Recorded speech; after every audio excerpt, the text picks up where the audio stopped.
Big day today, 4th of July. What did we do today? Well, let's see. I had to go to bed early last night because the gym closed at 1 o'clock and I had to get a fucking shoulder pump in, and it had to happen. It was written in the prophecy. So I needed to wake up early because I had to work at 3:30 and the gym closes at 1. So I woke up at 9:30 sharp. And that's an unfamiliar time for me. I'm used to waking up at 11 to 11:30 in that time slot, but had to bite the bullet, and I only got 6 hours of sleep last night because I can't go to sleep until the hour hand strikes 3 a.m. And if it's 1 o'clock a.m., 2 o'clock a.m., there's no shot that I'm going to be able to go to bed. So I went to bed at 3 and I woke up at 9-ish, something like that, maybe a little after 3. So I got like 5.5 hours of sleep basically. So that wasn't conducive to fucking anything that could have happened today. So I made it through barely because I'm such a big human that I need my 8+ hours of sleep. Otherwise it's hard for my body to function because it's just hard for my heart to pump all the way to my toes and to my head. It's just, I need ample amount of sleep to grow. My bones need time to fucking relax because I'm just so on edge all the time whenever I'm in the fucking regular world. So basically, right, I wake up at 9:30 and I have absolutely no appetite, bro, which sucks because I'm trying to gain so much fucking mass right now. I want to look like fucking Samson Dauda or fucking Labrada or whatever the fuck that guy's name is. And lately it's been getting so hard for me to like eat clean foods on a bulk and like, stay fucking, like I woke up this morning and usually I eat the same things for the most part. Like usually in the morning I'll eat 4 eggs and then I'll have like a thing of oats, like the quick oats, maple brown sugar flavored, and then I'll put some blueberries in them. And I mean, I just couldn't put it down. I ate 2 eggs, and then I almost threw up, and then I tried to fucking plow through the oats, and I only finished half the oats because it felt like I was about to fucking throw up last night's fucking spaghetti with meat sauce when I was eating those oats. So I didn't sleep good, and then I didn't have a good pre-workout meal. So that the gym session was kind of doomed from the start, and combined with the fact that it's the 4th of July and the gym closes early, so that means the gym is going to be absolutely fucking slammed. And so that's 3 strikes. So I might as well have not worked out. But if you know a motherfucker like me, you know that there's no world, universe, multiverse, whatever the fuck, where I'm going to not work out. I'm going to get a fucking biodolical pump in by any fucking means necessary, regardless. I could have not slept for the past 3 days. It could have been Christmas. I still would have got a crazy shoulder pump. Because, as I said in my description on my last video, I doubt motherfuckers read that. All I need is a few more square feet on my fucking shoulders, and there's gonna be enough acreage for them to build 2 more Vegas spheres on my shoulder blades. And I'm so close that within a few more shoulder workouts, there's gonna be 2 more Vegas spheres hanging off the opposite ends of my body horizontally.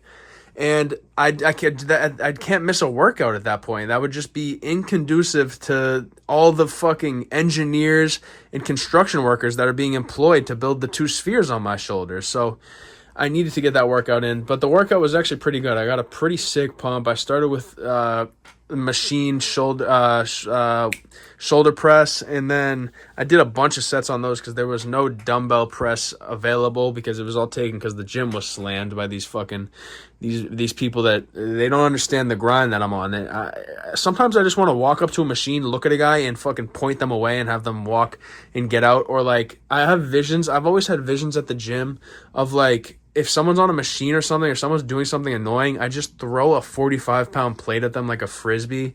Like, I've always wanted to just heave a 45-pound plate across the gym. Like, how cool would that fucking be? If I did that shit, they probably wouldn't even make me pay for a membership anymore because they'd just be like, bro, we can't stop this guy. But so I've always wanted to, like, do some shit like that. Or, like, I want to be able to do muscle-ups or just some cool shit so that people can look at me and be like, damn, I don't want to fuck with that guy.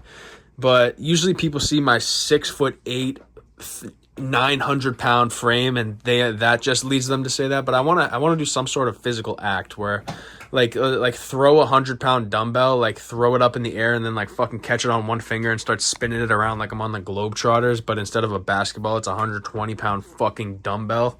Like I've always had like visions and like dreams of doing that, but that's probably not gonna happen. Maybe I could probably heave a 45-pound plate like a frisbee. I could probably do it for like 20 yards right now, but I want to be able to do it across the whole gym. But I got that crazy pump in. I did my 3K incline on the treadmill.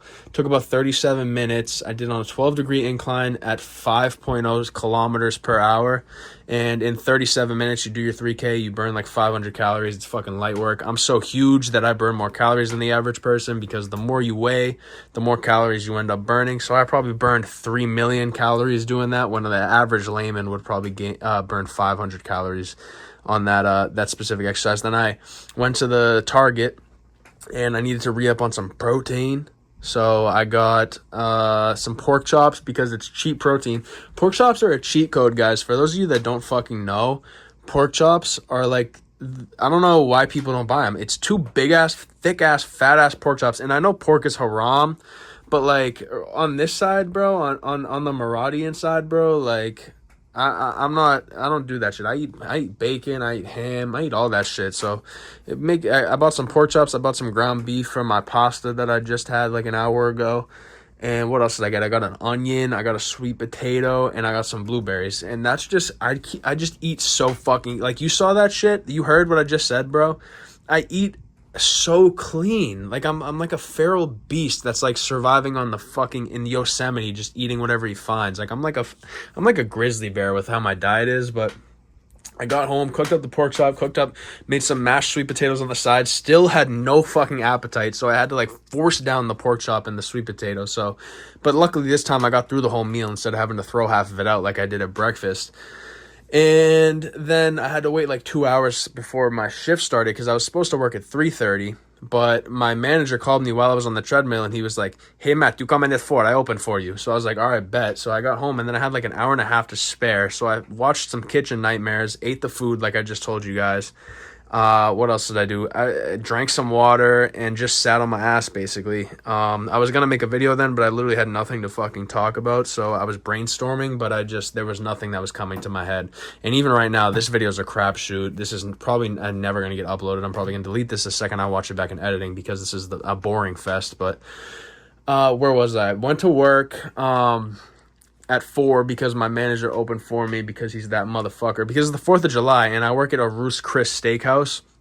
And that's like fine dining. Like the only upper echelon motherfuckers go to Ruth's Chris Steakhouse. So millionaires on 4th of July, they're out looking at the fireworks. They're not buying tomahawk steaks. So I left to go to work. It was dead. When I arrived, I parked in the parking lot and then I was walking to work and there was this guy in this clapped out Mitsubishi Eclipse. And he was in the left-hand turn lane. There was 2 lanes, one going straight, one left-hand turn lane. And he was stopped there with his hazards on and he was out of the car. It was a convertible and it was gray. Like it was like silver on the outside with like these dark red rims. It was probably the ugliest colorway. It was clapped the fuck out. It had all like dents on it and it was scraped and shit. And I'm walking past this guy and he has his hazards on and I look over to him and we make eye contact. And I was already thinking about helping him out because I wanted to do something nice. I've been on that doing nice shit for people kick, and it makes me feel happy. So I've been doing that. So we lock eyes, and I'm like, "You need a hand? Like, you want me to push you over?" And he was like, "Yeah, man, you come help me push over, man." And because he was probably either Dominican or Puerto Rican or some shit like that. And he had his wife in the car, and his wife was wearing these Dior sunglasses. She had this long blonde hair. She was kind of fucking bad, bro. I'm not gonna lie. Like, I almost asked her for the digits, but I didn't want to disrespect bro because he was already having a bad day because his clapped out Eclipse broke. So I didn't want to fucking put a double whammy on him and like take his bitch while I was at it. But I went up to the guy. I was like, "Yeah, you need a hand?" He was like, "Yeah, man, I just took it from the garage, but it looks like something else happened, man." And he did the shit that everyone does because it's a stick. And the first thing you do when there's any trouble with your car and you're driving a stick, you just you go up to the fucking gear shifter thing, whatever the fuck this thing's called that you shift the gears with, and you just play with it a little bit because that's like you just hope that'll fix it. So he was like playing with the stick a little bit. He was like, "Yeah, man, I don't know what happened, man." He tried to start it. It sounded like someone threw rocks in the bottom of a lawnmower when he tried to start it. So I was like, "All right, here's what we're gonna do," because this guy wasn't getting anywhere. So I had to like take charge of the situation. So I was like, all right, I had to put my deep voice on. I was like, all right, here's what we're going to do. And there was like a empty space. There was like a bike lane. So that's free game for everybody because fuck the bike lanes. So there was some empty space. So I was like, we're going to push you into that bike lane. We're going to we're going to get you out of the way so the cars can go. He's like, okay, man, you do it. And then he steered for me. Oh, dude, Verstappen masterclass just happened, dude. Max crash stopping just fucking appeared on the screen. But, I tried to put, because he was going to steer it and his wife was in the passenger seat and I was going to push her from the back.